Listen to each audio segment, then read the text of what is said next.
लुपिजाइम plus, इसका pro body formula आपके digestive system को नेचुरली बैलेंस करने में मदद करता है। लुपिजाइम प्लस, आपका पाचन रहे इन कंट्रोल। 10 बरस की देवना जनार्दन दवे गुजरात के सूरत की रहने वाली हैं। हाल ही में एक सैलून में पहुंची और अपना सिर मुंडवा दिया, लंबे घने बाल दान दे दिए। कैंसर से जूझ रही औरतों के लिए इंडिया टुडे की गोपी मनियार की रिपोर्ट के मुताबिक जिस सैलून में देवना ने सिर मुंडवाया, वहां और भी कई लड़कियां ऐसा कर चुकी हैं, यानी बाल दान कर चुकी हैं। कैंसर से जूझने वाली औरतों की मदद के लिए सैलून के मालिक भी फ्री में ये काम कर रहे हैं। दान में आए बालों को वो मुंबई के कैंसर हॉस्पिटल में भेज देते हैं। ऐसा इसलिए किया जाता है क्योंकि इन्हीं बालों से विग बनते हैं। कैंसर के इलाज के दौरान मरीजों के बाल झड़ जाते हैं।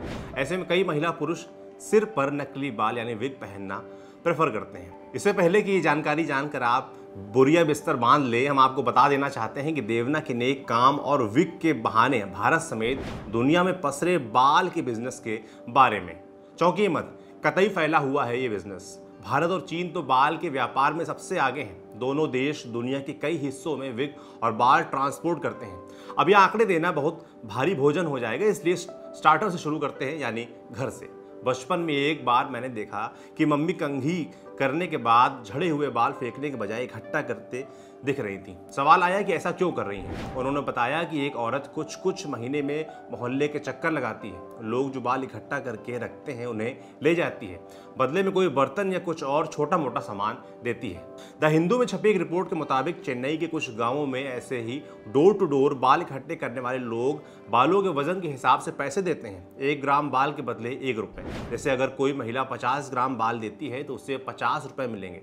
ऐसे बालों को नॉन रेमी हेयर या कॉम वेस्ट कहते हैं। आगे जाकर ये बाल बड़े बिजनेस का हिस्सा बन जाते हैं।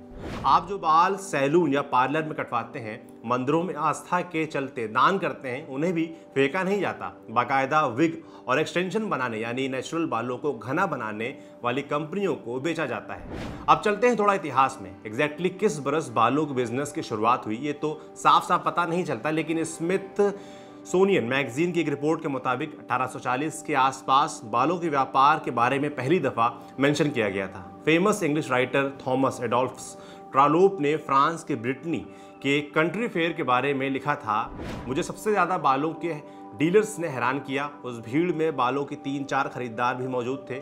वे किसान लड़कियों के बाल खरीदने उस मेले में आए थे। उन्हें अपने बाल बेचने वाली लड़कियों को खोजने में भी कोई दिक्कत नहीं हुई। हमने देखा कि कई लड़कियों ने अपने मन से अपने बाल कटवा दिए।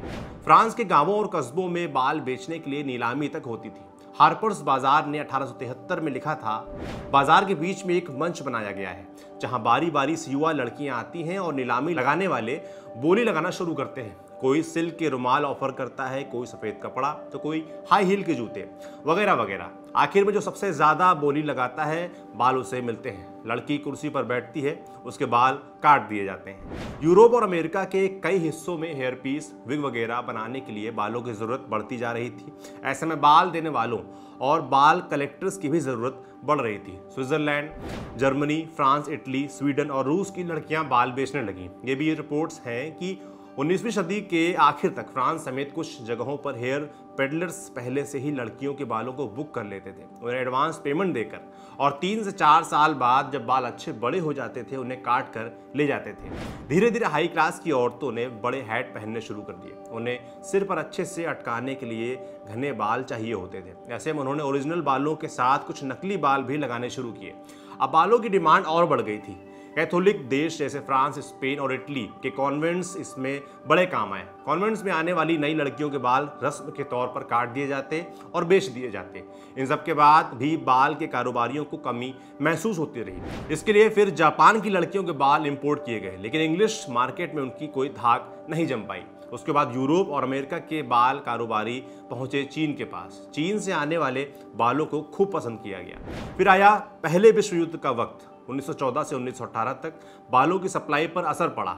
यूरोप की औरतें अपने बाल सबमरीन की ड्राइव बेल्ट बनाने के लिए देने लगीं। बड़े बालों की दीवानगी का दौर अस्थायी तौर पर ठहर गया। हालांकि वक्त के साथ इंसानों के बालों का बिजनेस फिर से खड़ा हो गया। एशिया के कई देश बाल के बिजनेस में जमने लगे। चीन बड़ा एक्सपोर्टर बनकर उभरा, मगर फिर आया चीन का बुरा वक्त। कल्चरल एंथ्रोपोलॉजिस्ट प्रोफेसर एमा टार्लो, जिन्होंने 3 साल तक एशिया में पनप रहे बालों के बिजनेस पर रिसर्च की, उन्होंने बीबीसी की एक रिपोर्ट में बताया कि 1960 तक यूरोप और अमेरिका में विग और एक्सटेंशन के काम में चीन का बोलबाला था, लेकिन 1960 दशक के आखिरी वर्षों में अमेरिका ने चीन के बालों को कम्युनिस्ट हेयर बताते हुए बैन लगा दिया। टार्लो कहती हैं, ये वो वक्त था जब भारतीय बाल इंडस्ट्री के लिए अहम हो गए। तो अब भारतीय इंडस्ट्री की ही बात कर लेते हैं। द लल्लन टॉप ने एएल किशोर से बात की। ये इंडियन ह्यूमन हेयर प्रोसेसर हैं। चेन्नई में इनकी ह्यूमन हेयर की फैक्ट्री है। उन्होंने बताया कि उनके पिता, दादा, परदादा तक इस बिजनेस में शामिल थे। शुरुआत परदादा ने की थी। किशोर के मुताबिक आज़ादी से पहले की बात है, मेरे परदादा की कुछ अंग्रेज़ों से अच्छी दोस्ती थी। उनसे कहा गया कि ब्रिटेन के जजों के लिए सफ़ेद विग चाहिए। तब मेरे परदादा ने बालों को बिजनेस शुरू किया। उन्होंने मंदिरों में दान दिए गए बाल लिए, उन्हें साफ किया और उससे जजों के लिए सफ़ेद विग बनाए। इसके बाद से ही मेरा परिवार इस बिजनेस में जम गया। अब समझिए कैसे काम करता है बालों का बिजनेस। बेसिकली 3 तरीकों से बाल कारोबारियों तक पहुंचते हैं: door to door collector, salon और मंदिरों से। KS Gupta Srinivas hair industries private limited के मालिक हैं। इनकी company door to door collector से मिलने वाले बालों पर काम करती है। गुप्ता इन बालों को गोली कहते हैं क्योंकि गुच्छे में लिपटे हुए मिलते हैं ये। द लल्लन टॉप को उन्होंने बताया, जो लोग घर घर जाकर बाल इकट्ठे करते हैं वो कुछ कलेक्टर्स के अंडर काम करते हैं। ये कलेक्टर उनसे बाल लेकर हमें बेचते हैं। हम 4000 रुपये प्रति किलो के हिसाब से खरीदते हैं। फिर इन गोलियों को हमारे कर्मचारी सुलझाते हैं, खराब बाल अलग करते हैं, ठीक ठाक बालों को लंबाई के हिसाब से इकट्ठे करते हैं, उनका सुलझा हुआ गुच्छा बनाते हैं, उसे धोते हैं, सुखाते हैं, फिर सुलझाते हैं, छटाई करते हैं, बंडल बनाकर एक्सपोर्ट करते हैं। चीन, Malaysia, Thailand, Bangladesh, Sri Lanka, Maldives, Burma में इन्हें हम ट्रांसपोर्ट करते हैं। बालों की लंबाई के हिसाब से रेट मिलते हैं। वैसे मोटा माटी 6 से 7 हज़ार रुपये प्रति किलो के हिसाब से एक्सपोर्ट करते हैं।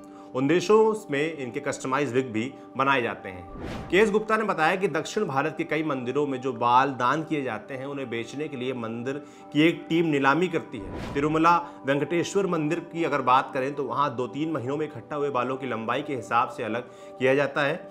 कई तरह की वैरायटी तय करके ऑनलाइन नीलामी होती है। तिरुपति देवस्थानम बोर्ड रोजाना करीब 500 किलो बाल इकट्ठा कर लेता है। ई ऑक्शन से इन बालों को करीब 25,000 रुपये प्रति किलो के हिसाब से बेचा जाता है। 2015-16 में इन बालों को बेचकर ही टीटीडी ने 200 करोड़ रुपए इकट्ठा किए थे। कंपनियां इन बालों को खरीदकर, साफ करके, धोकर, सुखाकर, सुलझाकर बंडल बनाती हैं, फिर दुगनी कीमत पर इन्हें बेच दिया जाता है, एक्सपोर्ट किया जाता है। केएस गुप्ता ने यह भी बताया कि मार्केट में सिंथेटिक बालों के आने से कुछ वर्षों के लिए असल बालों के बिजनेस पर फर्क पड़ा था, लेकिन अब इस बिजनेस ने फिर से स्पीड पकड़ ली है। मार्केट की बात करें तो यहाँ 2 तरह के बालों की बड़ी डिमांड है। पहला, रमी हेयर। ऐसे बालों का गुच्छा समान लंबाई को होता है, सारे बाल एक ही दिशा में बड़े होते हैं। इनसे बनने वाले विग सबसे महंगी और अच्छी क्वालिटी की होती है। इससे बनी विग 1 साल में ज़्यादा समय तक चल सकती है। दूसरा होता है वर्जिन हेयर। ये बाल सबसे अच्छी क्वालिटी के माने जाते हैं। इन पर किसी भी तरह के केमिकल का उपयोग नहीं हुआ होता है, इसलिए इनकी चमक बरकरार रहती है। इन्हें बिना किसी केमिकल प्रोसेस के सीधे ही बेच दिया जाता है। अब थोड़ी गणित वाली बात हो जाए। असल दिखने वाले विग और एक्सटेंशंस की मांग दिन ब दिन बढ़ने की वजह से ही विश्व में इंसानी बालों की सप्लाई 40% तक बढ़ गई है। इंसानी बालों के कारोबार में इस तेज बढ़ोतरी का सीधा श्रेय जाता है फैशन इंडस्ट्री और हाई क्लास सोसाइटी यानी अमीर लोगों को। उनके बीच विग और हेयर एक्सटेंशन खासे पॉपुलर हैं। सेलिब्रिटीज अपनी हेयर स्टाइल के साथ काफ़ी एक्सपेरिमेंट्स करते रहते हैं। इन्हीं के नक्शे कदम पर अमीर लोगों का फैशन सेंस भी चल पड़ा है। पूरी दुनिया में इंसानी बालों का कुल कारोबार 22,500 करोड़ रुपयों का है। हेयर प्रोडक्ट्स की नामी कंपनी नीलसन की रिपोर्ट के मुताबिक यह कारोबार हर साल लगभग 10% की दर से बढ़ रहा है।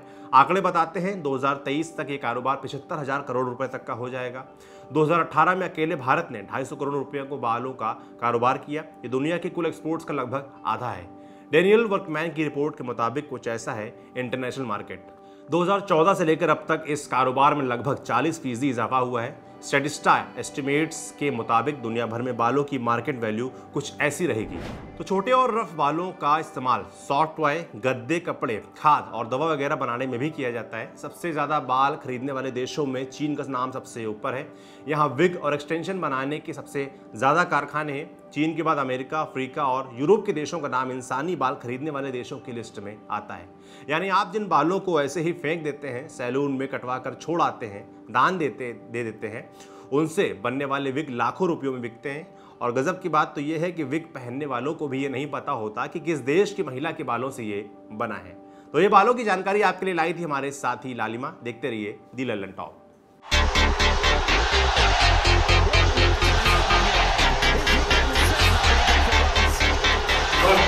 विराट का कवर ड्राइव, रोहित का छक्का, बुमराह की यॉर्कर और माही का हेलीकॉप्टर। इंतजार हुआ खत्म। अब दी लल्लन टॉप पर दिखेगी आईपीएल की एकदम झांकफाड़ कवरेज। देखते रहिए क्रिकेट की बमचक।